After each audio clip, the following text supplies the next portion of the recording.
Kelahiran Pedang Iblis bab 951 Api. Nuh dan yang lainnya berkumpul kembali dengan Aset yang terluka untuk meringkas situasinya. Kemunculan kubah biru yang tiba-tiba telah mengejutkan para pembudidaya heroik yang tertinggal, tetapi sifat-sifatnya bahkan lebih mengejutkan mereka. Kubah itu telah memotong penyerbu dari wilayah inti kekaisaran, mengambil keuntungan apapun yang diperoleh Hiv dengan mengungkap sifat individualitas Penatua Julia.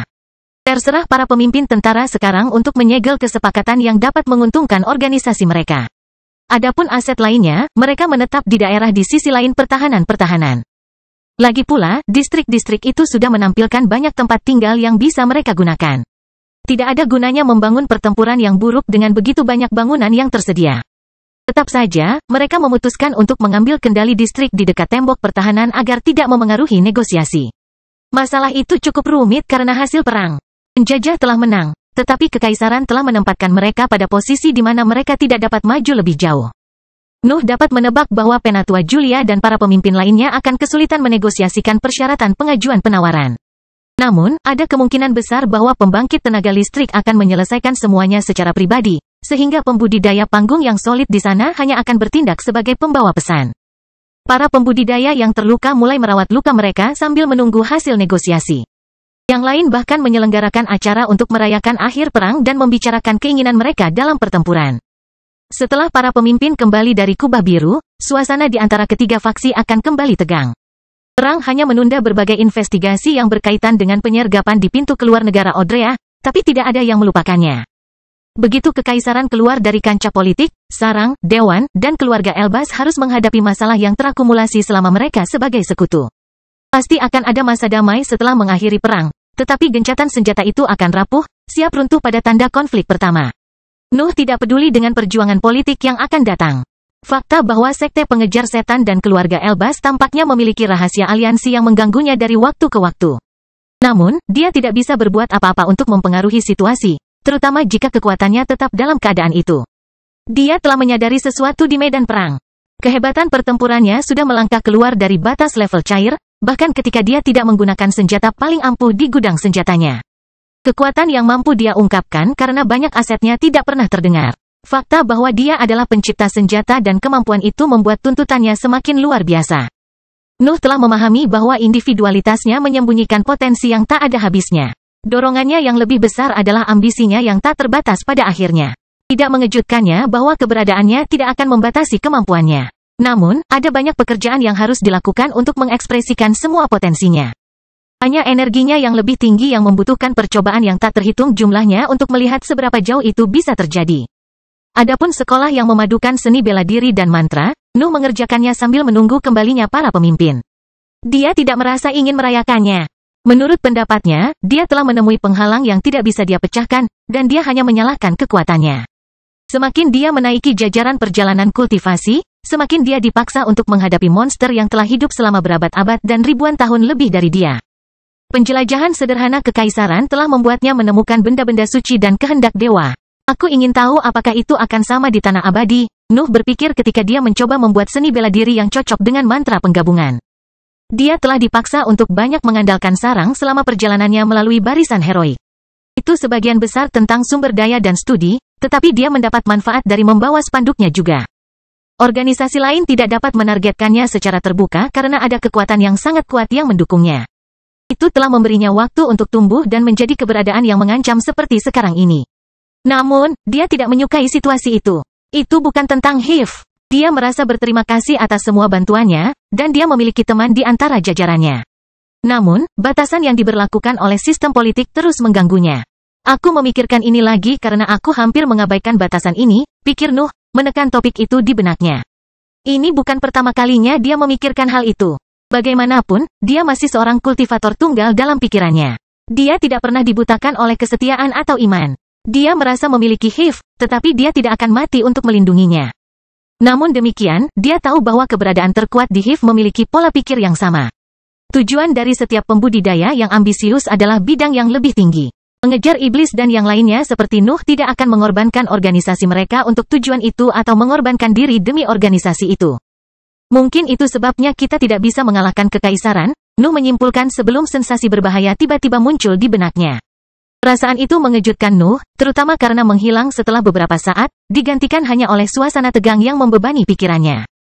Nuh menyela eksperimennya dan keluar dari area pelatihan yang telah dia ambil setelah tentara penyerang menetap di berbagai distrik. Kesadarannya berkembang untuk menganalisis situs tersebut, tetapi dia tidak menemukan sesuatu yang luar biasa. Bahkan kultivator lainnya tidak memperhatikan apapun dan melanjutkan perayaan atau pemulihan mereka. Dia tampaknya satu-satunya yang merasakan kejadian mendadak itu. Nuh telah belajar mempercayai kesadarannya selama beberapa dekade. Naluri kelangsungan hidupnya adalah sesuatu yang unik bagi keberadaannya yang khas. Bahkan bibrida lain tidak bisa menandingi kemampuan itu karena pikiran mereka masih di tengah-tengah terbiasa dengan ketidakstabilan mental mereka. Ketegangan tidak hilang seiring berjalannya waktu. Itu tetap di sana dan tumbuh dalam intensitas dengan setiap detik yang berlalu. Seolah-olah bencana akan terjadi, tetapi Nuh tidak dapat menentukan penyebabnya, tidak peduli bagaimana penampilannya. Atasan lainnya segera menyadari perilakunya yang tidak normal. Ekspresi mereka menjadi parah pada pandangan itu. Lagi pula, mereka tahu bahwa Nuh tidak bertindak secara kausal atau tanpa alasan. Mereka mencapainya di langit dan mulai meniru perilaku kesadarannya. Analisis mereka terhadap lingkungan memberikan hasil yang sama. Mereka tidak dapat menemukan sesuatu yang luar biasa. Sebuah suara tiba-tiba bergema di benak para pembudidaya heroik. Itu milik pemimpin masing-masing dan mengumumkan akhir negosiasi. Namun, ketika para pemimpin akan menjelaskan kesepakatan mereka, api meluas menutupi seluruh area. Kelahiran pedang iblis bab 952 bunga. Menghindari api itu tidak mungkin. Api telah menyebar begitu cepat sehingga Nuh bahkan tidak punya waktu untuk mengaktifkan salah satu mantranya sebelum menyapu dia dan sekutunya. Kedua makhluk yang terhubung dengannya bereaksi karena naluri mereka.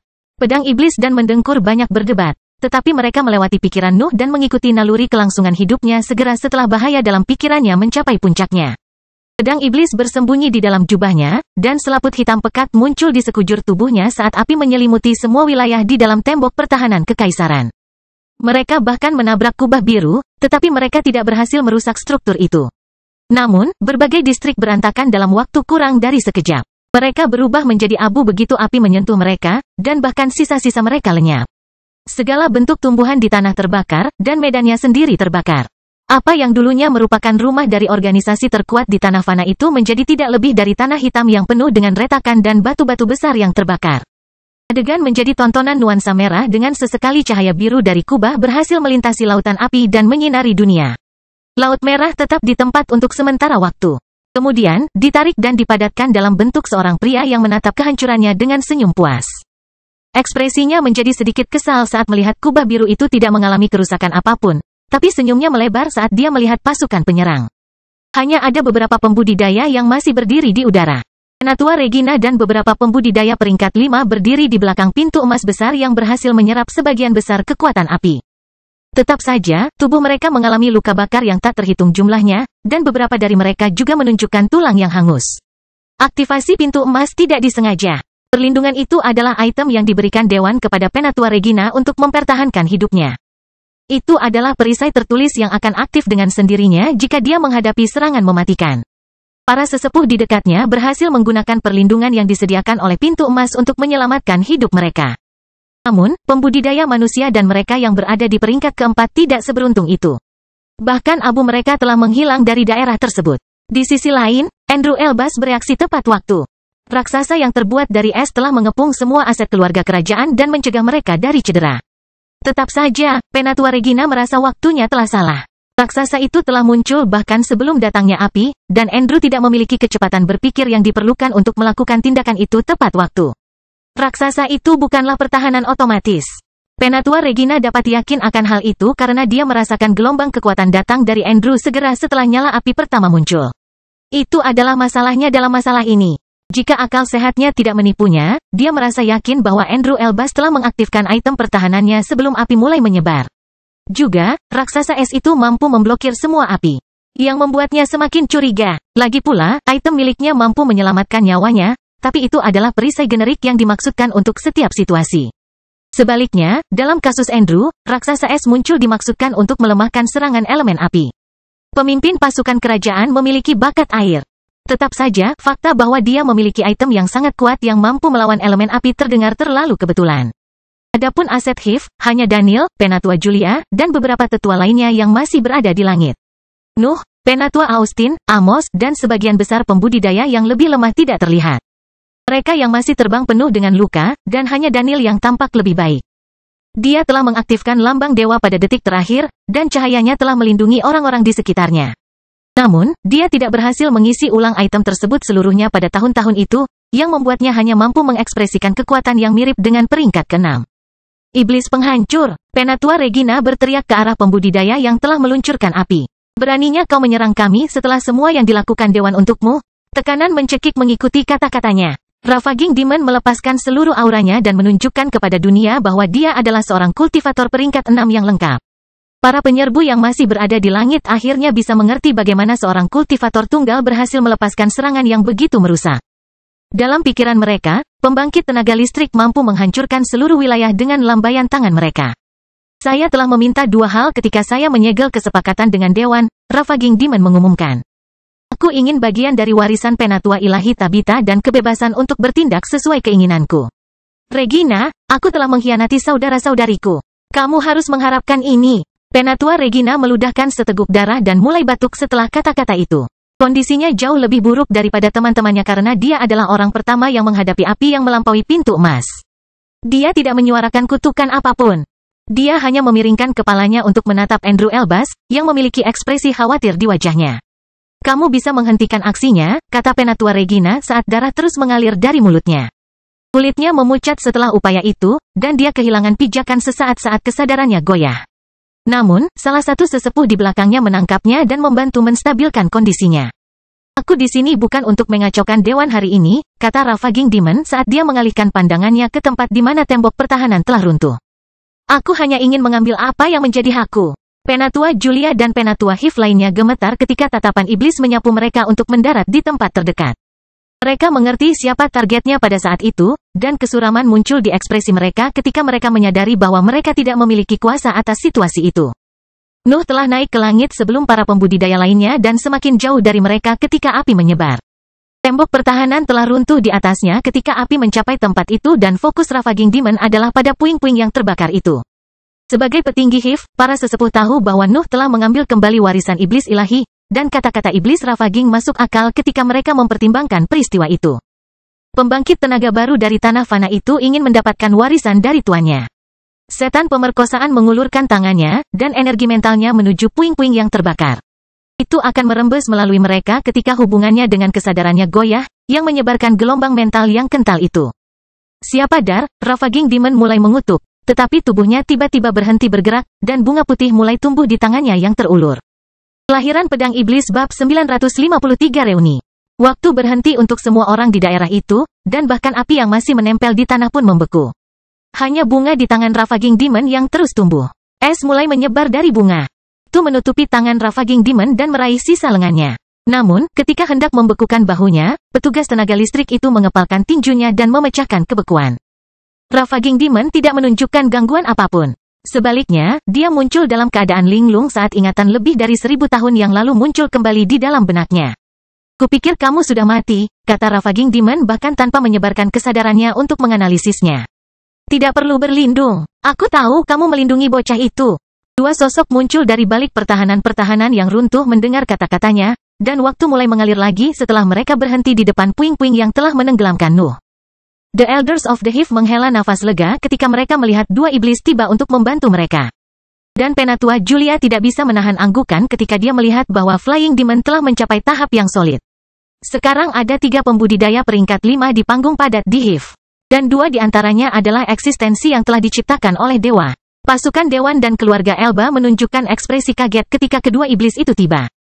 Para bangsawan terutama kagum bahwa sarang telah berhasil menyembunyikan aset yang begitu kuat begitu lama. Di sisi lain, ada beberapa sesepuh yang mengetahui identitas kedua pembudidaya yang kuat dan mengetahui bahwa mereka telah selamat dari kehancuran sekte iblis mengejutkan mereka tanpa akhir. Fakta bahwa mereka telah menghentikan Ravaging Demon dari menangkap Nuh membuat adegan itu semakin bernostalgia. Satu sisi menampilkan faksi iblis ilahi, sementara yang lain memiliki alasan penghancuran sekte iblis. Seolah-olah sejarah terulang kembali. 1000 tahun ditingkatkan dengan warisan ilahi, dan kamu baru saja berhasil mencapai peringkat ke-6 sekarang, kata Dreaming Demon sambil menampilkan ekspresi acuh tak acuh. Menyedihkan. Rufus telah melarikan diri dan bersembunyi saat kamu bermandikan kekayaan, kata Flying Demon dengan ekspresi yang sama dengan kekasihnya. Tampaknya Tuan melakukan kesalahan. Kamu tidak pernah ditakdirkan untuk menjadi hebat. Senyum iblis yang merusak muncul kembali setelah dia mendengar kedua iblis itu, dan dia mulai tertawa terbahak-bahak tepat di depan para penyerbu yang tegang. Munculnya dua pembudidaya panggung yang solid tidak mengganggunya sedikitpun. Bagaimanapun, dia adalah pembangkit tenaga listrik sekarang. Aku tahu apa yang kamu coba lakukan, kata Ravaging Demon sambil memutar tangannya, dan nyala api kecil muncul di telapak tangannya. Kamu pikir Chasing Demon akan datang ke sini tepat waktu untuk menyelamatkan bocah itu jika kamu memberikan nyawamu untuk memblokir serangan berikutnya. Kamu mengalami delusi. Ini sudah menjadi api keduaku. Api di telapak tangan Ravaging Demon bersinar terang dan sepertinya mengandung lebih banyak kekuatan dari serangan sebelumnya. Penatua Regina dapat segera memahami bahwa pintu emasnya tidak akan menyelamatkan nyawanya jika nyala api itu mencapai dirinya. Kehancuran yang menghasilkan kehancuran, kata Dreaming Demon. Kamu belum berubah sama sekali. Aku tidak bisa mengatakan sebaliknya, tapi jalanku tidak pernah seputus asa ini. Juga, kamu salah mengerti satu hal, kata Flying Demon segera setelah kekasihnya menyelesaikan kalimatnya. Tidak mungkin pewaris iblis-iblis akan membiarkan orang lain menangani pertempurannya. Segera setelah iblis selesai berbicara, iblis yang merusak merasakan gelombang energi yang kuat datang dari reruntuhan di bawah teman lamanya. Memutar waktu sedikit ke belakang, tepat setelah lautan api menghancurkan sebagian besar wilayah kekaisaran. Nuh menemukan dirinya di bawah tumpukan puing ketika dia sadar kembali. Rasa sakit yang tajam memenuhi seluruh tubuhnya, tetapi pikirannya baik-baik saja, jadi dia fokus untuk memahami keadaannya. Dantian dan hatinya yang membara baik-baik saja, tetapi kutukan mencoba keluar dari mulutnya ketika dia melihat keadaan tubuhnya. Hanya setengah dari tubuhnya yang tetap utuh. Tampaknya api berhasil menyentuhnya sebelum Snorre turun tangan untuk melindunginya. Sisi kiri tubuhnya hilang atau terluka parah, dan ada bercak kulit hangus di mana-mana. Tidak ada jejak lengan kirinya, dan hanya setengah dari kaki kirinya yang tersisa. Juga, bagian kiri wajahnya berantakan, dan mata kirinya hilang. Nuh mengerti bahwa hanya keberadaan yang berada di atas peringkat kelima yang dapat menyakitinya begitu parah dan tanpa memberinya kesempatan untuk bereaksi. Menebak bahwa pelakunya adalah Ravaging Demon terjadi dengan cepat juga karena dia bisa merasakan individualitasnya pada lukanya. Dia menahan, Nuh menyimpulkan dalam benaknya. Bahkan dengan bantuan Snorre, dia bukan tandingan pembangkit tenaga listrik. Fakta bahwa dia masih hidup berarti Ravaging Demon ingin menangkapnya hidup-hidup. Teknik pengurangan ilahi, Nuh menemukan jawaban atas keraguannya sekali lagi. Teknik Divine Demon adalah satu-satunya aset yang dimilikinya yang dapat memaksa pembangkit tenaga listrik untuk membuatnya tetap hidup. Kedatangan Flying Demon dan Dreaming Demon menyebabkan getaran di lingkungan yang tidak luput dari perhatian Nuh. Dia bisa merasakan bagaimana Flying Demon telah maju setelah mewarisi individualitas sandal, tetapi dia tahu bahwa itu tidak akan cukup untuk membawanya keluar dari situasi itu. Di mana cincin terkutuk itu, pikir Nuh ketika dia berjuang di antara puing-puing untuk menemukan cincin luar angkasa hitam itu. Dia biasa memakainya di tangan kirinya, jadi pasti ada di dekat dia. Bayangan hitam bergerak di antara puing-puing dan muncul di depannya pada saat itu. Nuh melihat bentuk iblis melepaskan pertumbuhan rendah saat mendorong cincin antariksa ke arahnya dengan ujungnya. Tampaknya senjata itu mencari perangkat penyimpanan saat dia tidak sadarkan diri. Ada beberapa retakan pada pedangnya, tapi secara keseluruhan baik-baik saja. Fakta bahwa Snorre dan pedang iblis telah mengesampingkan divergensi mereka telah memberi Nuh kesempatan untuk bergabung dalam pertempuran melawan iblis yang merusak. Bagaimanapun, dia masih memiliki obat peringkat 5 Divine Demon di dalam ring, dan itu juga memiliki banyak pil yang dibuat oleh Daniel selama dia tinggal di tanah fana lainnya. Energi yang lebih tinggi di hatinya juga memperbaiki tubuh Snorre. Nuh jauh dari puncaknya, tetapi dia tidak punya pilihan dalam situasi itu. Dia harus bertarung. Asap hitam pekat merembes keluar dari puing-puing di bawah kedua iblis, dan raungan drakonik bergema di seluruh wilayah itu. Bahkan manusia di tempat kejadian bisa merasakan kemarahan intens yang terkandung di dalam tangisan itu. Asap menjadi semakin pekat, dan sisik mulai terbentuk saat Snorre memadatkan tubuhnya. Sepasang sayap berbulu muncul hanya untuk mengepak dan mendorong Blood Companion ke atas. Kepala reptilnya kemudian keluar dari puing-puing, membawa Nuh yang terluka parah, yang duduk tepat di tengah tanduknya. Kelahiran Pedang Iblis bab 954 Percikan Api. Semua orang di tempat kejadian dapat melihat seberapa buruk situasinya Nuh. Separuh wajahnya dipenuhi kulit hangus dan bercak-bercak berasap. Sisi kiri tubuhnya tidak ada, dan luka bakar memenuhi seluruh tubuhnya. Namun, sosoknya memancarkan gelombang energi yang begitu kuat sehingga bahkan mempengaruhi udara di sekitarnya. Langit berputar kemanapun dia lewat, dan retakan kecil muncul di belakangnya saat dia bangkit sambil duduk di atas kepala mendengkur. Obat peringkat 5 Divine Demon adalah penyebab dari fenomena aneh itu. Itu memaksa sifat regeneratif tubuh Nuh melampaui batasnya untuk waktu yang singkat.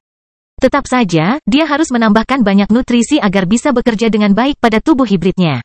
Nuh telah mengosongkan tumpukan-tumpukan Daniel dan potongan-potongan binatang ajaib yang kuat saat dia berada di bawah puing-puing. Energi luar biasa yang mereka bawa mulai menyembuhkan tubuhnya segera ketika digabungkan dengan obat peringkat 5 dan kecepatan pemulihannya yang tinggi. Jaringan baru akan tumbuh dari luka bakarnya saat mendengkur naik ke udara untuk mencapai kedua iblis itu. Kulit baru muncul di tambalan yang terbakar di sekujur tubuhnya, dan otot terbentuk di bagian tubuhnya yang hilang. Prosesnya tidak langsung, bahkan semua nutrisi itu tidak dapat memperbaiki tubuh Nuh tepat waktu untuk pertempurannya melawan iblis yang merusak. Namun, mereka membantu mempercepat pemulihan Nuh. Pada saat dia tiba di sebelah iblis, sudah ada tulang pendek yang terbentang dari tubuh dan kaki kirinya. Kamu tahu, Flying Demon mulai berbicara saat dia menganalisis ular besar yang melingkari mereka bertiga. Kupikir kau menyukai naga, bukan ular. Bisakah kamu bertarung? Dreaming Demon bertanya, mengabaikan kekasihnya, yang terus menatap Blood Companion yang memperbaiki mereka dalam sikap protektif. Kurasa aku tidak punya pilihan, kata Noah dengan suara bercampur geraman. Apakah kamu memiliki benda suci? Dreaming Demon mendengus dan menunjukkan botol berisi cairan merah muda. Cairan bau hanya mengisi 3/4 wadah, dan iblis mengungkapkan alasannya dengan kalimat berikutnya. Bagaimana menurutmu kita menghentikannya sebelumnya? Kenapa ada sayapnya? Flying Demon terus bertanya tentang Blood Companion. Tidak peduli bahwa Ravaging Demon menunjukkan nyala api yang kuat hanya beberapa ratus meter dari mereka. Aku suka tanduknya. Cakarnya juga bagus. Mereka menambah aura bagus pada makhluk ini. Nuh melirik Flying Demon sebelum berbalik untuk berbicara ke arah Dreaming Demon. Apakah ini efek samping dari individualitas baru? Tidak, kata Dreaming Demon sambil menghela nafas tak berdaya. Namun, dia tidak bisa menghentikan senyum muncul di wajahnya ketika dia melihat kekasihnya. Dia senang dia ada di panggung saya sekarang. Ketiganya berbicara seolah-olah tidak ada pembangkit tenaga listrik yang mengancam untuk melepaskan lautan api tepat di sebelah mereka. Tentu saja, mereka mengulur waktu sebanyak mungkin agar Chasing Demon bisa membantu mereka. Tetap saja, Ravaging Demon membiarkan mereka bertindak sesuka hati karena dia sudah menghitungnya. Dia punya waktu untuk meluncurkan serangan lain. Chasing Demon mungkin sudah dalam perjalanan ke tanah itu, tapi dia tidak akan bisa menghentikan api berikutnya bahkan jika dia terbang dengan kecepatan penuh. Ravaging Demon membutuhkan waktu beberapa detik untuk mempelajari ahli waris tuannya dan melihat bagaimana dia berinteraksi dengan teman-teman lamanya. Juga, melihat Noah masih bisa berbicara dengan santai membuatnya tertarik pada Snorre dan tubuhnya. Menurut perhitungannya, lautan api pertama akan meninggalkan Nuh dalam keadaan hampir mati. Ravaging Demon telah merencanakan untuk membakar sebagian besar tubuh dan dantiannya dengan serangan itu dan hanya menyelamatkan lingkup mentalnya karena mengandung teknik pengurangan ilahi. Namun, Nuh keluar dari puing-puingnya sendiri, dan separuh tubuhnya hampir utuh. Juga, berbagai nutrisi yang dia gunakan menyembuhkannya dengan cepat. Ravaging Demon bahkan bisa melihat jaringannya tumbuh dengan mata telanjang. Kamu tidak buruk sama sekali, kata Ravaging Demon sementara ketiganya terus bertengkar. Nuh dan kedua iblis terdiam saat mendengar kata-kata itu dan mulai menggunakan pesan mental untuk berkomunikasi. Mereka selalu tahu bahwa membuang-buang waktu tidak akan berhasil melawan keberadaan cerdik seperti itu, tetapi tidak ada salahnya untuk mencoba peluang mereka. Tetap saja, sekarang mereka harus mempersiapkan taktik pertempuran yang sebenarnya, dan fakta bahwa mereka melawan seorang kultivator di peringkat ke-6 tidak membuat mereka memiliki banyak pendekatan. Bisakah kita mengalahkannya? Nuh bertanya melalui pesan mental yang diarahkan ke kedua iblis. Kami hanya bisa mencoba, jawab Dreaming Demon menggunakan metode yang sama. Aku bisa melemahkan hubungannya dengan mantra dengan benda suci, tapi itu akan membutuhkan seluruh konsentrasiku. Aku bisa menahan api untuk sesaat, tambah Flying Demon. Individualitas dewa memang luar biasa, tapi aku tidak bisa berbuat lebih banyak karena kekuatanku saat ini. Kamu harus memanfaatkan kesempatan itu sendiri. Tidak sendiri, seorang kultivator keempat bergabung dengan percakapan mental mereka pada saat itu. Penatua Julia menyampaikan pesan itu saat dia mendekati Nuh dan kedua iblis. Dia tidak bisa meninggalkan mereka bertiga ketika lawan mereka adalah pembangkit tenaga listrik. Aku mengandalkan nafas waktu itu, suara kelima bergabung dengan percakapan mental. Penatua Regina terbang ke arah kelompok Hiv juga dan menyiapkan mantranya yang paling kuat saat dia mencoba mengabaikan rekan darah. Ravaging Demon telah mengatakan bahwa dia tidak akan menargetkan dewan dalam pertempuran itu, tetapi kata-katanya tidak berarti apa-apa bagi Penatua Regina.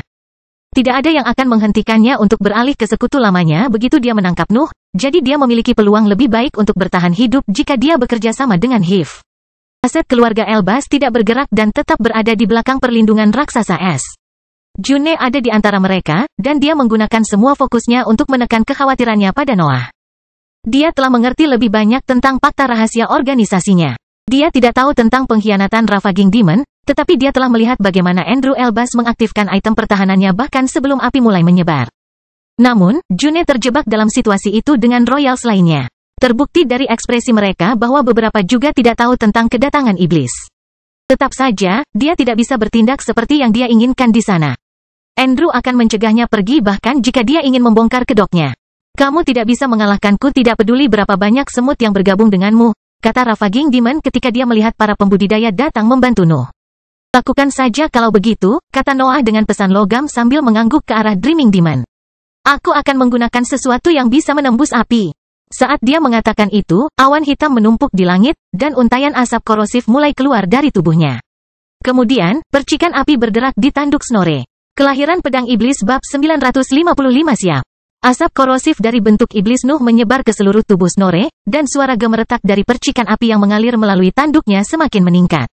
Armor bersisik muncul di sekujur tubuhnya juga, dan mengisi potongan dagingnya yang hilang dengan gas berbahaya. Awan hitam yang berkumpul di langit tidak membawa aura surga dan bumi, juga tidak ada petir yang mengalir di permukaannya. Dunia telah menghadapi munculnya percikan api Nuh karena mirip dengan yang digunakan selama kesengsaraan surga. Penatua Regina dan Penatua Julia juga mempersiapkan serangan mereka. Serangkaian boneka seperti cacing coklat terbentuk di depan pemimpin dewan dan tebasan angin yang tak terhitung jumlahnya mulai mengamuk di belakang sarang tetua. Dreaming Demon menyesap botolnya pada saat itu. Cairan ilahi memasuki tubuh dan meningkatkan kekuatan kesadarannya. Matanya mulai memancarkan sinar merah jambu juga saat benda ajaib itu menunjukkan efeknya. Apakah kamu siap? Ravaging Demon bertanya dengan nada mengejek.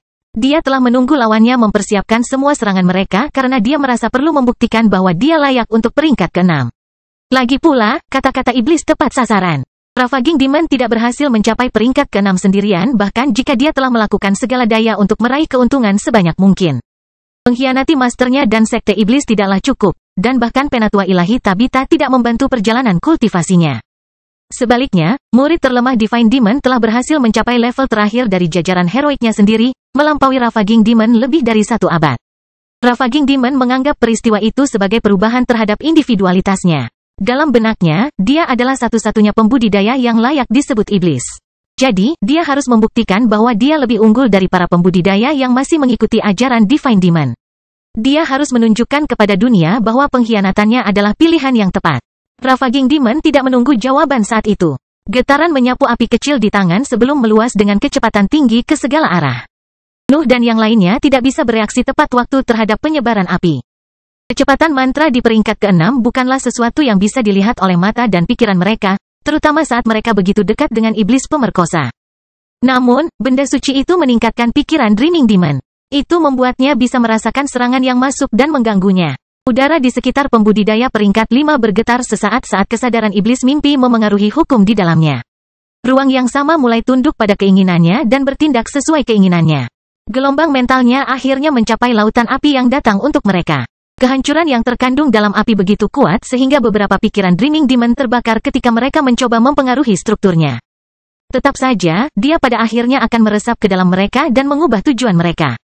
Lautan api mulai menyusut saat wasiat Dreaming Demon menggantikan Ravaging Demon. Seolah-olah api tiba-tiba mengubah target dan bekerja untuk pembudidaya peringkat 5. Namun, Ravaging Demon segera memperluas kesadarannya dan menghancurkan kehendak Dreaming Demon, yang membuatnya mengendalikan apinya sekali lagi. Pertarungan keinginan itu telah berlangsung lebih dari sekejap, tapi itu memberikan jendela di mana sekutu Dreaming Demon dapat bertindak. Individualitas Flying Demon melonjak, dan waktu berhenti mengalir di bagian langit di depannya. Lautan api dan iblis pemerkosa berhenti bergerak dan lusinan bunga putih tumbuh di lingkungan untuk menyebarkan lapisan es yang tebal. Adegan berubah menjadi patung es yang besar, tetapi Nuh dan yang lainnya tahu itu tidak akan bertahan lama. Flying Demon telah mampu menghentikan pembangkit tenaga listrik hanya karena dia telah mengeksploitasi momen ketika Ravaging Demon fokus pada apinya. Ketika waktu berhenti mengalir untuk Ravaging Demon dan apinya, Noah, Elder Julia, dan Elder Regina melepaskan serangan mereka. Boneka bumi dan badai angin menebas ke depan untuk menabrak api yang membeku di tempatnya. Percikan api yang mengalir melalui tanduk Snorre semakin intensif dan menciptakan bola yang terbuat dari cahaya hitam tepat di atas kepalanya sebelum melepaskan baut padat yang memiliki bentuk pedang. Yang samar, asap hitam menutupi pencahayaan seperti pedang juga, meningkatkan kecepatannya dan menambah sifat korosif pada bentuknya. Ketiga serangan itu memiliki kekuatan tahap solid dari peringkat kelima, dan mereka bahkan di atas rata-rata dari apa yang bisa diluncurkan oleh pembudidaya pada tingkat itu. Hal itu tidak terlalu mengejutkan ketika menyangkut kedua sesepuh karena mereka telah menggunakan mantra terkuat mereka, tetapi itu mencengangkan ketika mempertimbangkan level Nuh. Elder Regina ingin menghindari mempelajari kekuatan Blood Companion karena dia sedang bekerja dengan Hive saat ini. Idenya adalah untuk tetap sopan dan mengabaikan kehebatan pertempuran Pangeran Iblis. Namun, dia merasa terkejut ketika melihat bahwa Snorre mampu melakukan kekuatan seperti itu. Nuh menggunakan petir yang menyerupai kesengsaraan surga membuatnya semakin tercengang. The Blood Companion sendiri tampaknya merupakan makhluk yang luar biasa. Suatu hal aneh membuat tubuhnya, dan ciri fisiknya milik binatang ajaib yang berbeda. Penatua Regina yakin bahwa Nuh telah membangun makhluk itu. Sesuatu seperti itu tidak mungkin ada di alam, terutama karena kekuatannya sulit dievaluasi. Pendengkur memancarkan aura binatang ajaib di tingkat atas dari peringkat kelima, tetapi ahli manapun akan menempatkannya jauh lebih tinggi dalam rantai makanan saat melihatnya. Tiga serangan menghantam lautan api dan mulai menembusnya untuk mencapai sosok tak bergerak Ravaging Demon.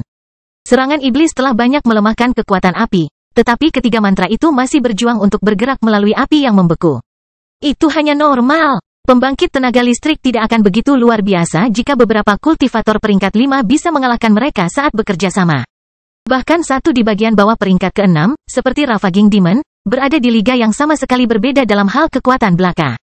Boneka seperti cacing adalah yang pertama berhenti. Serangan Penatua Regina memiliki sifat menusuk yang bagus, tetapi mereka membutuhkan waktu untuk menggunakannya. Ravaging Demon akan segera mendapatkan kembali kemampuannya untuk bergerak. Dia tidak bisa mengandalkan keterampilan itu. The Elder memutuskan untuk membuat boneka meledak segera setelah mereka menemui rintangan pertama mereka. Dan ledakan mereka membuka jalan kecil di mana sambaran petir dan badai tebasan angin bisa berlanjut lebih jauh. Orang berikutnya yang menyerah adalah Penatua Julia. Serangannya lemah dan berjuang untuk bertahan hidup di dalam lautan yang terik itu. Tebasan angin tidak bisa bertahan lama di lingkungan itu, bahkan dengan es yang menekan kehancuran hebat yang dipancarkan oleh api. Penatua Julia hanya bisa memadatkan semua tebasannya menjadi satu titik kecil untuk membuka jalan bagi sambaran petir yang membara. Kelahiran Pedang Iblis Bab 956 Pegunungan. Serangan Nuh padat, dan membawa sifat penusuk intrinsik dari elemen petir. Itu bahkan merupakan penyelesaian kesengsaraan surga, yang menjadikannya salah satu jenis sambaran petir terkuat di dunia. Juga, tanduk Snorre memadatkan percikan hitam untuk membuatnya lebih kuat. Asap hitam yang dipancarkan oleh sambaran petir meningkatkan kemampuan menusuknya yang sudah tinggi. Dan mantra para sesepuh meninggalkan jalur yang bisa dilaluinya tanpa membuang terlalu banyak energi. Itu harus berbenturan dengan api berkali-kali tetapi masih berhasil menjerumuskan seluruh lautan yang panas untuk mencapai sosok di tengahnya. Ledakan mengikuti jejak keras antara serangan Noah dan Ravaging Demon.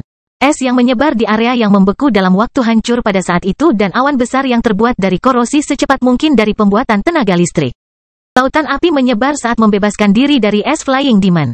Para pembudidaya peringkat 5 tidak tahu apakah serangan mereka berhasil, tetapi mereka merasa senang melihat bahwa mereka telah selamat dari api kedua Ravaging Demon. Apakah kamu memukulnya? Penatua Regina bertanya, pecahkan kesunyian yang memperbaiki area itu setelah api padam. Serangan itu mendarat, kata Nuh dengan suara kasar yang merupakan campuran raungan dan kata-kata manusia, tapi aku kehilangan koneksi dengan sambaran petir tepat setelah tumbukan. Penatua Regina ingin bertanya bagaimana seorang kultivator dengan bakat bayangan dapat membuat elemen mantra petir, tetapi dia menahan rasa ingin tahunya. Itu bukan situasi yang tepat untuk menyembunyikan kekuatan Nuh.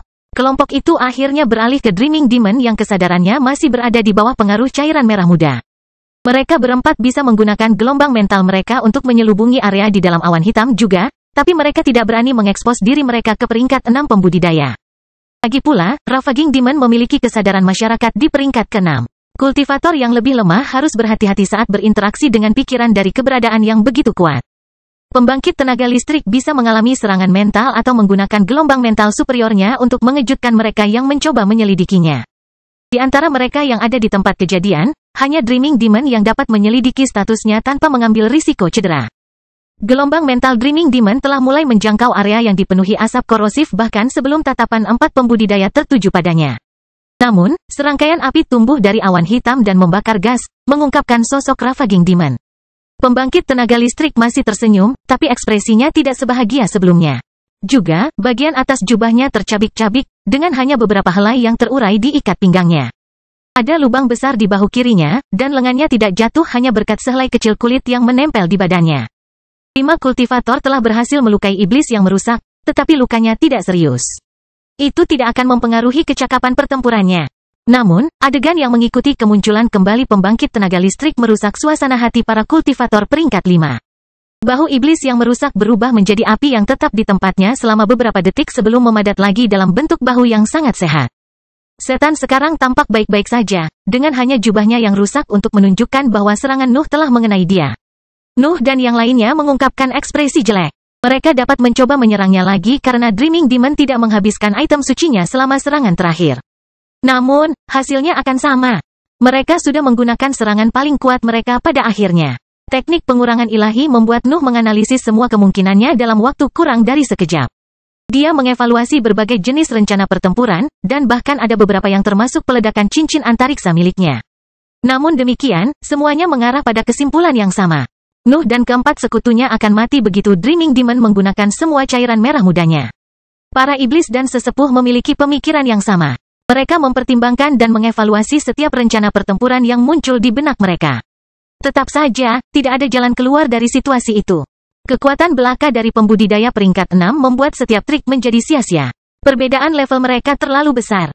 Aku terlalu lambat, pikir Nuh ketika dia menerima bahwa dia bisa mati dalam pertukaran berikut. Aku mungkin telah membunuhnya jika aku berada di dekat puncak peringkat kelima. Pikirannya menajam saat dia memikirkan itu. Nuh siap mati, tapi dia akan berjuang sampai akhir. Dia akan menunjukkan kepada monster tua itu apa yang berhasil dia capai dalam 200 tahun pelatihan tanpa henti. Tetap saja, Ravaging Demon tidak mengangkat telapak tangannya seperti terakhir kali. Dia tidak menunjukkan api ketiganya kepada pembudidaya peringkat 5. Alih-alih, tatapannya mengarah ke langit untuk menatap sesuatu yang bahkan tidak bisa dirasakan oleh Nuh dan yang lainnya. Sosok besar menutupi matahari pada saat itu. Seluruh domain kekaisaran menjadi gelap karena sesuatu yang sangat besar memotong sinar matahari. Nuh dan yang lainnya mengangkat kepala, tetapi sebuah gunung jatuh di depan mereka, menyebabkan gempa menyebar ke daerah terdekat. Retakan besar muncul di tanah. Gunung yang jatuh telah menghindari semua aset penyerang yang masih ada di medan perang, tetapi menabrak iblis pemerkosa, yang bahkan tidak mencoba untuk bergerak. Juga, itu menciptakan banyak awan debu setelah benturannya dengan tanah, yang membutakan para pembudidaya di tempat kejadian. Nuh ingin menyelidiki penyebab dari fenomena yang tiba-tiba itu, tetapi aura familiar segera menyebar di lingkungan. Semua anggota HIV yang masih hidup tidak bisa menahan senyum pada saat itu karena mereka tahu bahwa patriark mereka telah datang. Tatapan semua orang mengarah ke langit, dan keheranan menyebar di antara berbagai kelompok. Pemandangan di atas mereka terlalu spektakuler bagi mereka untuk tidak tenggelam dalam keheranan mereka. Ada raksasa besar di langit. Itu memiliki tubuh humanoid dan fitur wajah yang samar-samar menyerupai Chasing Demon. Titan itu membawa gunung di telapak tangan kanannya, sementara tangan kanannya masih terentang ke tanah. Chasing Demon duduk di bahu raksasa itu. Tatapannya tertuju pada para pembudidaya HIV yang masih hidup untuk sesaat sebelum fokus pada tempat di mana gunung itu menabrak iblis yang merusak. Tawa iblis yang merusak bergema di medan perang pada saat itu, dan api menyebar dari gunung yang baru saja jatuh, mengubahnya menjadi tumpukan abu yang tersebar di angin. Sosoknya menjadi terlihat lagi. Ada banyak tempat di mana tubuhnya tidak lebih dari segumpal api, dan bahkan sudut kepalanya tidak memiliki jaringan.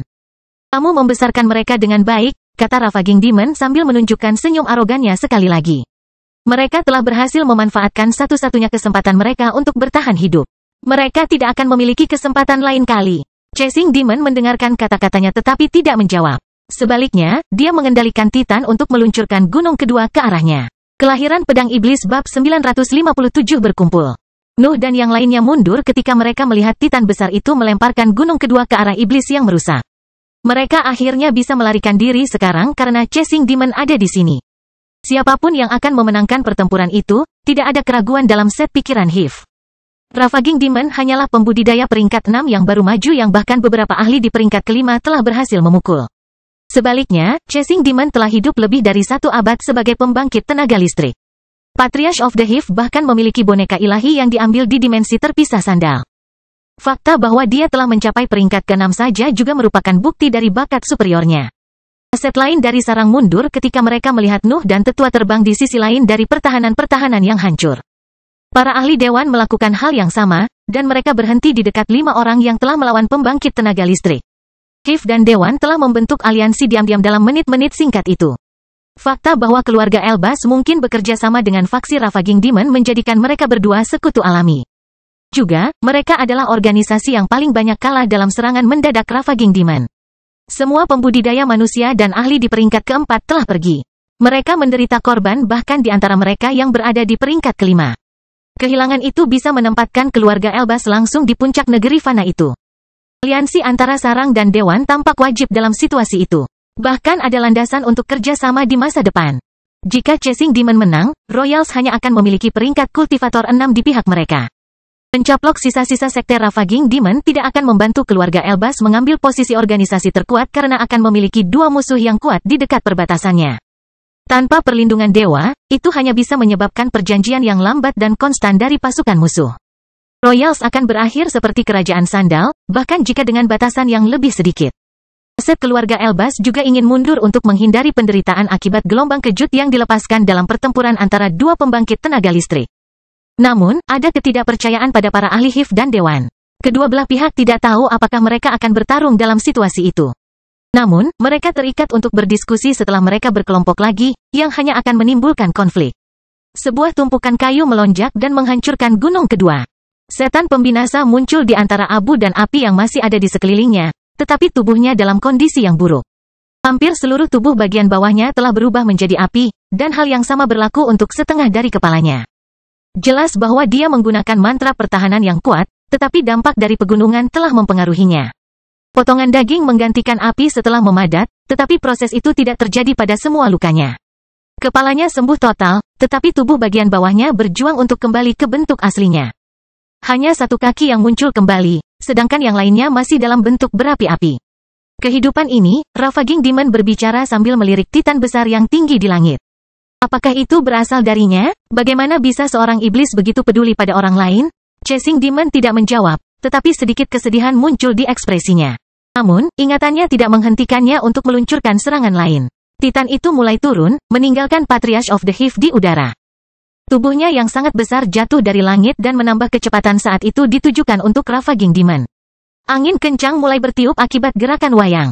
Tubuhnya sangat besar sehingga kejatuhannya menyebabkan badai menyebar ke seluruh wilayah yang hancur itu.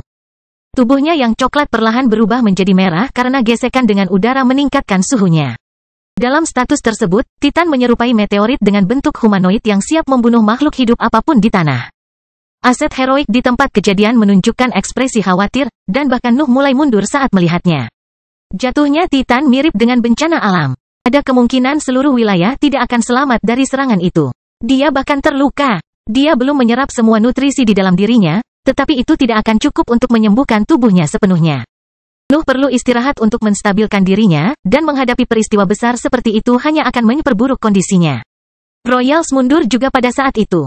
Tidak masalah jika Dewan dan Sarang mencurigai mereka. Menjadi terlalu dekat dengan pertempuran itu akan membunuh bahkan kultivator terkuat di antara mereka. Melarikan diri adalah satu-satunya kesempatan mereka untuk bertahan hidup. Tidak ada yang mau repot memulai perkelahian sementara sesuatu yang sangat berbahaya terjadi tepat di sebelah mereka. Titan melanjutkan penurunannya saat semua orang mengevakuasi area tersebut. Kemudian, ketika menyentuh tanah, awan debu memenuhi seluruh wilayah kekaisaran. Tanah retak dan bergetar. Semua bentuk kehidupan di area tersebut lenyap saat gelombang kejut menyebar. Gunung-gunung di kejauhan runtuh, dan setiap bangunan di wilayah di luar tembok pertahanan runtuh, tidak mampu menahan kekuatan besar yang dilepaskan sebagai dampaknya. Gelombang kejut menghantam Nuh dan aset lainnya yang melarikan diri juga, tetapi mereka cepat dalam keputusan mereka untuk mundur. Dan kekuatan itu hanya membuat mereka mencapai kecepatan yang lebih tinggi. Tentu saja, pembudidaya manusia dan ahli di peringkat keempat keluarga Elbas tidak bisa lepas dari jangkauan kehancurannya. Beberapa dari mereka menjadi tidak lebih dari segumpal daging berdarah, sementara yang lain merasakan organ dalam mereka meledak karena kekuatan benturan. Kultivator peringkat 5 baik-baik saja. Kerugian Royals masih di bawah organisasi lain. Setelah gelombang kejut menyebar, aset yang melarikan diri berhenti untuk menganalisis hasil dari dampaknya. Debu mengendap dan mengungkapkan serangkaian ular api yang terbang di atas Ravaging Demon dalam posisi bertahan. Raksasa itu berdiri di atas makhluk-makhluk itu dan membatasi diri untuk mempelajarinya. Para ahli di peringkat kelima segera menyadari bahwa ada yang tidak beres dengan pemandangan itu. Mereka dapat menerima bahwa Ravaging Demon telah berhasil bertahan di dua gunung, tetapi Titan itu berada di level lain. Kekuatannya bisa meratakan seluruh negara. Mereka tidak percaya bahwa api itu adalah milik Ravaging Demon. Lagi pula, Nuh dan yang lainnya berhasil memukulnya. Dia akan menggunakan ular api untuk melawan mereka jika itu adalah bagian dari kekuatannya. Jawaban atas keraguan mereka tiba dengan cepat. Seorang kultivator berambut perak bermahkota muncul di tempat kejadian saat Titan jatuh. Nyala apinya telah membuat ular-ular itu, dan mereka dapat menghentikan Titan karena dia berada di level yang lebih tinggi. Jadi, kata Chasing Demon tanpa menoleh ke arah Raja Elbas, kamu akan ikut campur. Raja Elbas hendak menjawab ketika gelombang sambaran petir menghantam kepala ular dan membubarkannya. Bahkan Penatua Agung Diana telah bergabung dalam medan perang. Kelahiran Pedang Iblis bab 958 pertukaran. 4 pembangkit tenaga listrik telah berkumpul di atas domain lingkaran dalam hitungan menit. Sisi mereka tampak siap. Mereka melihat Chasing Demon dengan Great Elder Diana, dan King Elbas dengan Ravaging Demon. Kultivator peringkat 5 di jarak hanya bisa mundur lebih jauh pada saat itu. Mereka adalah ahli yang kuat yang mendekati tahap terakhir dari barisan heroik. Tetapi mereka tidak bisa tetap terlalu dekat ketika 4 pembangkit tenaga listrik mengancam akan melepaskan kekuatan mereka. Tingkat budidaya bervariasi. Nuh dan yang lainnya tidak dapat membedakan siapa yang terkuat di antara mereka, tetapi peringkat eksistensi perilaku 6 mengungkapkan detail itu. Baik Chasing Demon dan Great Elder Diana telah mengabaikan Ravaging Demon dan menatap Raja Elbas dengan ekspresi tegas. Jelaslah bahwa patriark dari keluarga Elbas adalah ancaman paling signifikan dalam situasi itu. Nuh memilikinya sedikit lebih baik daripada sekutunya dan aset heroik lainnya. Nalurinya memberinya gagasan samar tentang siapa yang akan lebih berbahaya untuk dihadapi, dan jawabannya adalah Raja Elbas. Dia seharusnya hanya sedikit lebih kuat dari Penatua Diana, pikir Nuh ketika dia menganalisis pembangkit tenaga listrik sambil mundur. Namun, saya tidak bisa membayangkan dia kalah. Nuh tidak tahu alasan di balik perasaan itu. Tidak peduli seberapa keras dia mempelajari situasinya, pikirannya tidak dapat membayangkan situasi di mana Raja Elbas akan kalah. Berapa banyak benda bertulis yang dia miliki? Nuh berpikir pada saat itu. Nalurinya tidak pernah bisa menebak situasi dengan benar. Jika mereka merasa Raja Elbas tidak akan kalah, kemungkinan besar mereka benar. Itu sebabnya dia memikirkan barang-barang yang tertulis. Mereka adalah satu-satunya variabel yang bisa membuatnya menang setiap saat, bahkan jika sekutunya hanyalah kultivator peringkat 6 yang baru maju. Juga, Raja Elbas adalah pemimpin organisasi paling maju di bidang prasasti. Dia bahkan sudah membuat portal menuju tanah fana lainnya. Nuh tidak akan terkejut jika pembangkit tenaga listrik itu memiliki benda-benda bertulisan yang tak terhitung banyaknya pada dirinya sendiri. Dia akan merasa aneh jika dia tidak melakukannya. Iblis Ravaging mati hari ini, kata Chasing Demon sambil melihat ke arah Raja Elbas. Pernyataannya terdengar seperti janji ketika mencapai kekuatan lain, dan Penatua Diana mengangguk untuk menunjukkan bahwa dia akan membantu memenuhinya. Dia bersamaku, kata Raja Elbas dengan nada polos. Tidak ada rasa takut dalam suaranya, bahkan dengan 2 kultivator kuat yang mengincarnya dengan tatapan tajam mereka. Iblis pembinasa terus tersenyum saat dia melihat suasana menjadi tegang. Dia tampaknya menikmati bahwa satu-satunya kehadirannya adalah penyebab di balik kemungkinan bentrokan antara keberadaan terkuat di tanah fana itu. Hentikan aku kalau begitu, kata Chasing Demon sambil melambaikan tangannya. Titan itu telah melayang di udara setelah ular api memblokirnya, tetapi Titan itu turun lagi dengan gerakan itu. Setan pembinasa tidak bergerak. Dia berada tepat di bawah Titan dan menatap dengan ekspresi tak kenal takut pada pukulan besar yang datang ke arahnya. Satu-satunya tinju raksasa itu sebesar gunung, dan itu menciptakan badai saat mencapai tanah. Raja Elbas menghela nafas dan mengarahkan raksasa itu dengan tangan kanannya. Setetes darah keluar dari indeksnya. Itu menembak seperti peluru ke arah boneka besar yang akan meninju tanah. Setetes darah mengambil api selama penerbangannya, berubah menjadi burung phoenix yang berapi-api yang mengeluarkan teriakan melengking yang menyebar ke seluruh medan perang. Gelombang suara itu begitu kuat sehingga retakan muncul di langit dan memaksa pembudidaya peringkat 5 di kejauhan untuk menutupi telinga mereka. Itu bahkan menghentikan gerakan Titan untuk sesaat. Teriakan itu memberi cukup waktu bagi Phoenix untuk mencapai Titan sebelum kembali bergerak. Tetap saja, serangkaian petir yang tepat menciptakan jaring yang menghalangi penyelaman burung yang berapi-api itu.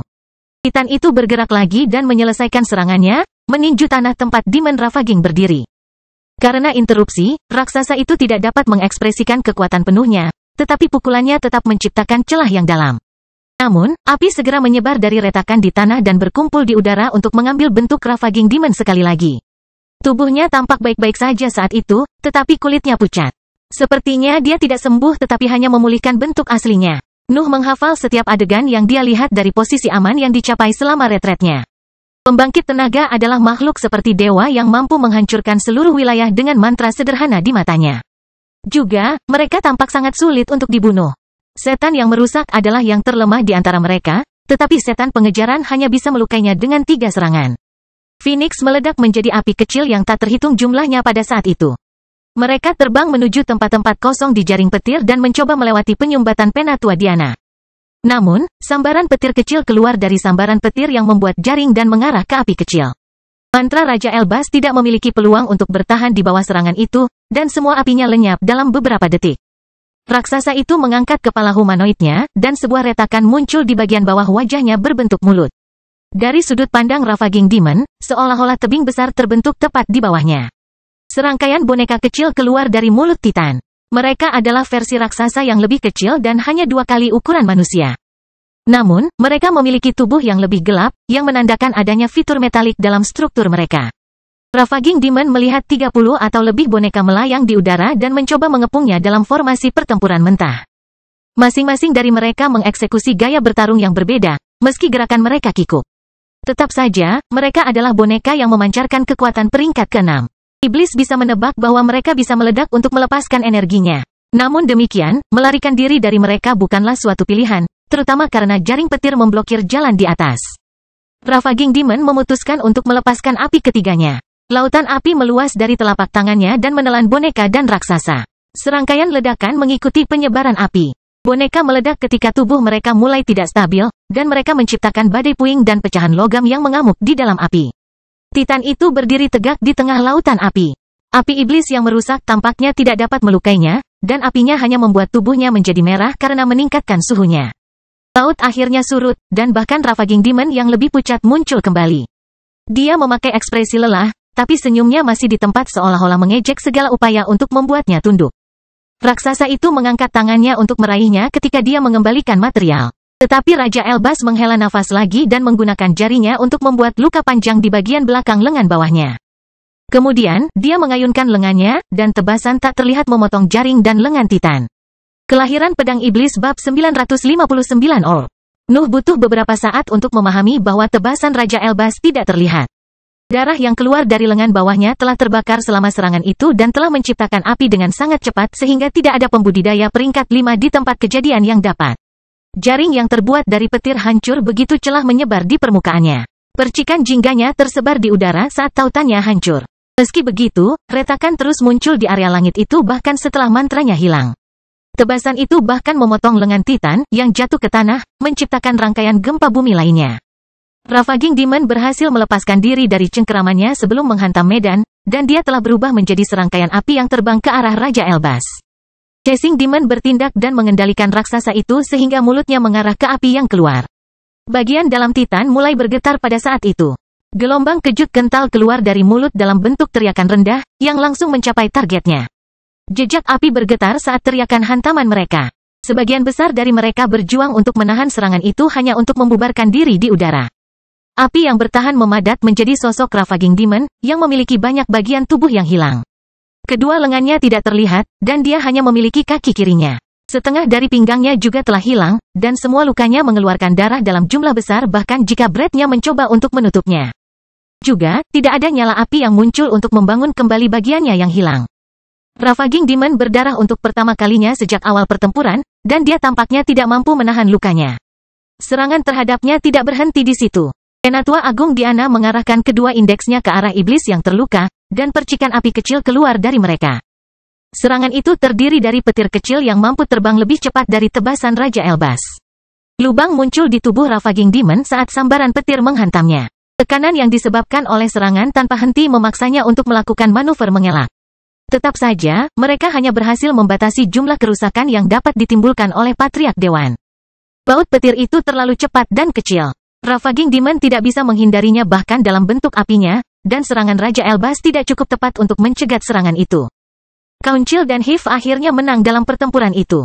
Lagi pula, mereka hanya ingin mengamankan pembunuhan pada Ravaging Demon dalam situasi itu. Adapun Raja Elbas, mereka bisa memikirkan cara menghadapinya di masa depan. Namun, Raja Elbas tidak ingin kehilangan sekutunya. Ravaging Demon hanyalah kultivator peringkat 6 yang baru saja maju. Tetap saja, satu-satunya kehadirannya dapat membantunya menyeimbangkan lingkungan politik yang akan muncul begitu faksi kembali ke rumah mereka. Raja Elbas menghela napas untuk ketiga kalinya, dan sebuah bola muncul di sebelahnya. Bola memancarkan cahaya warna-warni yang kecerahannya berkedip terus-menerus. itu bisa memancarkan cahaya putih paling terang sebelum berubah menjadi pancaran hitam yang menunjukkan area di sekitarnya. Saya harap Anda layak mendapatkannya, kata Raja Elbas sambil melirik Demon Ravaging yang melarikan diri sebelum meluncurkan bola ke tengah wilayah tersebut. Cahaya yang dipancarkan oleh bola menjadi tidak stabil selama penerbangannya sampai meledak keluar, mengubah seluruh medan perang dengan auranya yang pecah. Penatua Agung Diana tidak terlalu memikirkan bola itu pada awalnya. Raja Elbas tidak melemparkannya ke arahnya, jadi dia terus fokus pada pembangkitan tenaga listrik baru sebelum berhasil melarikan diri. Namun, dia mulai kehilangan kendali atas mantranya setelah aura terpecah menyebar ke langit. Dia masih akan meluncurkan serangannya, tetapi serangan itu menjadi tidak tepat dan berantakan ketika mereka mencoba membidik iblis yang merusak. Penatua Agung Diana menarik indeksnya pada saat itu dan melirik Raja Elbas dengan marah sebelum meneriakkan kata-kata yang bergema di seluruh area. Sejak kapan kamu mempelajari individualitasku? Raja Elbas tertawa, melihat ciptaannya telah berhasil melumpuhkan pembangkit tenaga listrik terkuat kedua di tanah fana itu. Auranya melonjak saat garis keturunannya menjadi lebih penting karena permintaan itu. Tentu saja, benda bertulis biasa tidak bisa menghentikan kultivator peringkat 6. Bola itu adalah senjata sekali pakai di peringkat ke-6 yang dibangun hanya untuk melawan baut petir yang tepat dari Penatua Diana. Raja Elbas telah mulai membuat tindakan balasan ke pembangkitan tenaga listrik lainnya sejak pertempuran melawan makhluk penampakan 7 kuasi peringkat. Data yang dikumpulkan dalam pertarungan itu memberikan gagasan yang lebih jelas tentang kemampuan pembudidaya peringkat 6 lainnya dan membuatnya lebih mudah untuk menciptakan sesuatu yang dapat menyerap individualitas mereka. Kekuatan terbesar Great Elder Diana adalah ketepatan petirnya. Penggarap dengan bakat kilat tidak akan dapat mengendalikan serangan mereka sebagian besar waktu karena keliaran intrinsik dari elemen mereka. Namun, pusat kekuatan Dewan telah mengubah kelemahan itu menjadi kemampuan ikoniknya. Raja Elbas telah membangun item yang mengeluarkan aura kacau di lingkungan, menciptakan area di mana Great Elder Diana tidak dapat menggunakan kemampuannya yang menyusahkan. Kekacauan itu bahkan akan memengaruhi pembudidaya lain, tetapi mereka akan menerapkan batasan yang lebih keras hanya pada individualitas Diana. Iblis yang merusak tidak pernah berhenti bergerak, dan dia terus terbang menuju Raja Elbas bahkan selama ledakan bola warna-warni itu. Namun, ketika dia hendak mencapai sekutunya, Titan itu mengeluarkan teriakan lagi. Ravaging Demon tubuh berantakan. Darah merembes dari potongan daging yang hilang dan lubang yang dibuat oleh sambaran petir kecil. Gelombang kejut yang padat membuatnya memuntahkan darah saat menyapunya, dan bahkan kesadarannya goyah setelah serangan terakhir itu. Kehilangan fokus menghentikan pelariannya dan membuatnya jatuh. Iblis tidak sadar, tapi dia berjuang untuk menangkis efek dari gelombang kejut tersebut. Chasing Demon melambaikan tangannya, dan Titan itu mulai berlari menuju Demon yang jatuh. Kakinya akhirnya menginjak udara, membuatnya berlari dalam lintasan diagonal melintasi langit saat mencoba mencegat targetnya. Kulit Raja Elbas memucat pada saat itu, dan setetes darah hitam keluar dari mulutnya. Dia kemudian mengambil darah dan menjentikkannya ke arah raksasa itu, memukulnya tepat sebelum bisa meninju iblis yang jatuh. Api menyebar ke seluruh tubuh Titan saat darah hitam menyentuhnya. Api itu ternyata mampu mempengaruhi bentuknya yang masif karena medan berbatu yang membuatnya berubah menjadi lahar yang jatuh ke tanah. Raksasa itu menangis lagi seolah mengungkapkan keengganannya untuk hancur sebelum bisa menyelesaikan tugasnya. Namun, api Raja Elbas terlalu kuat dan mencairkan seluruh tubuhnya sebelum bisa mencapai Ravaging Demon. Serangan Chasing Demon mati dengan lengan terentang dalam upaya putus asa untuk mencapai targetnya. Kelahiran Pedang Iblis bab 960 Perjuangan. Raja Elbas telah berhasil mengalahkan serangan dari 2 pembangkit tenaga listrik dan menyelamatkan iblis yang merusak pada saat yang bersamaan. Yang terakhir akhirnya mendapatkan kembali pijakannya dan melanjutkan penerbangannya menuju pimpinan Royals. Penatua Diana yang agung tidak dapat mengganggu dia. Dia bisa menggunakan kemampuan yang tidak bergantung pada ketepatannya, tapi kekuatannya akan lebih rendah dari serangan utamanya. Raja Elbas akan menangkis mereka dengan mantra biasa. Dia bahkan berada di sisi lain dari medan perang, jadi dia tidak punya waktu untuk terbang melalui area yang konflik dan mencegat iblis yang merusak sebelum dia mencapai Raja Elbas. Di sisi lain, Chasing Demon berada di dekat Patriarch dari keluarga Elbas dan bisa melihat Ravaging Demon muncul di langit menuju sekutunya. Titannya sudah tidak ada lagi, jadi dia tidak memiliki metode ofensif saat ini. Baik Tetua Agung Diana dan Chasing Demon belum menyerang Raja Elbas secara langsung. Mereka telah menghindari membawa pertempuran mereka ke panggung itu untuk mempertahankan fokus pada Ravaging Demon. Begitu 3 pembangkit tenaga listrik mulai mencoba untuk hidup mereka, pertempuran akan mendapatkan fitur yang berbeda. Tidak akan menjadi perjuangan untuk merebut atau mencegah keuntungan lagi. Itu akan menjadi perang yang sebenarnya antara 3 organisasi besar dari tanah fana itu. Sebenarnya tidak ada yang menginginkan perang habis-habisan. Organisasi ketiga tidak memiliki aset yang diperlukan untuk menembus pertahanan musuh mereka, yang berarti bahwa pertempuran yang tepat di antara mereka tidak dapat menghasilkan keuntungan. Lagi pula, mereka bertiga tidak berhasil mengalahkan Kekaisaran Sandal bahkan ketika mereka berada di puncaknya dan bertarung bersama. Melawan satu sama lain setelah menderita semua kekalahan itu akan menjadi bunuh diri karena tidak ada dari mereka yang bisa mendapatkan apapun dari musuh mereka. Chasing Demon menemukan dirinya di dalam mobil. Menyerang iblis yang merusak dalam situasi itu akan memaksa Raja Elbas untuk menggunakan lebih banyak mantra. Sebaliknya, menyerang Patriarch of the Royals akan mengalihkan perhatiannya dari sekutunya. Itu akan menciptakan jendela yang bisa dieksploitasi Penatua Agung Diana, memberinya lebih banyak kesempatan untuk menyelesaikan Ravaging Demon. Namun, itu juga akan memulai perang melawan keluarga Elbas karena tidak bisa mengabaikan serangan langsung ke pusat kekuatannya. Pikiran yang tak terhitung jumlahnya melonjak di dalam pikiran Chasing Demon saat dia melihat ke Ravaging Demon yang terbang. Kebencian atas kematian Charming Demon masih membara di dalam dirinya, tapi dia harus mempertimbangkan aspek lain karena status politiknya. Hiv berkembang pesat di bawah pemerintahannya, tetapi baru saja mengalami kerugian besar. Membawanya ke perang lain akan menjadi keputusan yang buruk, terutama karena itu bisa menyegel aliansi dengan Dewan dan menekan keluarga Elbas. Juga, Hiv dapat menjalankan rencana rahasia melawan Sekte Ravaging Demon dengan aman sepenuhnya dengan dimensi terpisah. Mendapatkan lokasi asetnya bahkan tidak akan menjadi masalah karena Dewan pasti memiliki laporan yang tak terhitung jumlahnya tentang mereka. Pada akhirnya, Chasing Demon memikirkan warisan dari masternya. Kedua teman lamanya membaik, tetapi mereka membutuhkan perlindungannya untuk fokus pada kultivasi mereka tanpa mengkhawatirkan pasukan musuh. Hal yang sama berlaku untuk Nuh, yang telah dipilih oleh iblis ilahi secara pribadi. Chasing Demon dapat memilih untuk mengejar pendekatan yang memberinya peluang sukses tertinggi dalam balas dendamnya, atau menghindari perang dan memfokuskan Ravaging Demon dengan serangannya. Opsi pertama akan membahayakan Nuh dan semua aset Hiv, sementara opsi lainnya mungkin akan menyebabkan kaburnya musuh bebuyutannya. Serangkaian batu besar muncul di sekitar Patriarch of the Hiv. Mereka berubah menjadi boneka tinggi yang memiliki cakar tajam, bukan tangan. Mereka tidak memiliki fitur wajah yang mendetail, tetapi retakan horizontal menyebar di bagian bawah wajah mereka untuk membentuk mulut yang besar. Boneka mulai terbang dalam garis lurus menuju Raja Elbas. Mereka mengangkat cakar mereka sementara bagian dalam tubuh mereka bergetar untuk menyerang versi yang lebih lemah dari serangan suara Titan. Alis Raja Elbas melengkung melihat pemandangan itu. Dia merasa telah meremehkan kebencian Chasing Demon ketika dia melihat bahwa dia telah memutuskan untuk menyerangnya. Dia tidak takut dengan mantra-mantra itu, tetapi membela diri dan menyelamatkan iblis yang merusak pada saat yang sama akan memaksanya untuk menyia-nyiakan benda bertulisan kuat lainnya. Tetap saja, boneka-boneka itu berbelok tajam dan menukik ke arah iblis pembinasa yang sedang naik daun saat kejengkelan memenuhi pikiran Raja Elbas dan darah yang mengalir keluar dari lengannya berubah menjadi. Ternyata Chasing Demon telah memutuskan untuk memprioritaskan sarang daripada balas dendamnya. Menargetkan Raja Elbas hanyalah gangguan yang memaksa yang terakhir untuk menyiapkan mantra pertahanan. Setan yang merusak berantakan. Tubuhnya mendekati keadaan kritis, dan kesadarannya masih belum pulih dari teriakan Titan. Ketika dia melihat boneka-boneka itu terjun ke arahnya, ekspresinya menjadi jelek, dan senyumnya akhirnya menghilang dari wajahnya. Sejumlah besar darah keluar dari mulutnya saat api menyembur dari luka-lukanya.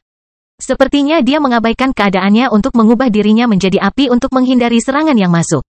Namun, retakan di kepala boneka itu menyebar pada titik itu, dan serangkaian gelombang kejut yang kuat keluar darinya, menelan iblis pembinasa dengan getarannya.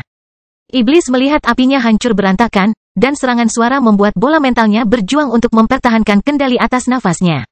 Dia berhenti terbang untuk menstabilkan kondisinya, tetapi jeda itu membuat boneka-boneka itu mencapainya sebelum Raja Elbas dapat mengaktifkan mantra yang berbeda.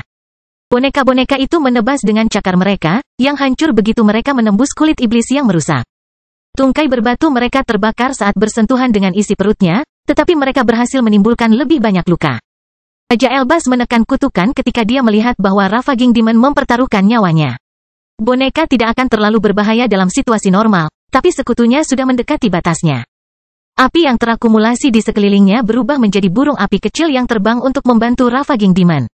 Mereka menabrak boneka dan membuat tubuh mereka hancur. Namun, penghancuran konstruksi berbatu melepaskan energi yang dikandungnya. Serangkaian ledakan menyapu Ravaging Demon, menelan wujudnya menjadi awan yang terbuat dari debu dan puing-puing berbatu. Raja Elbas hanya bisa menukik ke arah sekutunya pada saat itu, dan api membakar keseluruhan awan saat dia mencapainya. Setelah awan tidak ada lagi, semua orang di medan perang bisa melihat iblis pemerkosa yang tidak sadarkan diri melayang di udara dengan tubuhnya dipenuhi oleh luka yang parah. Great Elder Diana dan Chasing Demon menyiapkan mantra lain sementara Raja Elbas menganalisis demon yang tidak sadarkan diri. Yang terakhir masih hidup, tetapi sangat lemah sehingga sosoknya nyaris tidak memancarkan aura apapun. Raja Elbas mengeluarkan sebuah bola besar dari cincin luar angkasanya pada saat itu, yang menyedot iblis Ravaging di dalamnya sebelum meledak, memenuhi langit dengan cahaya putih terang.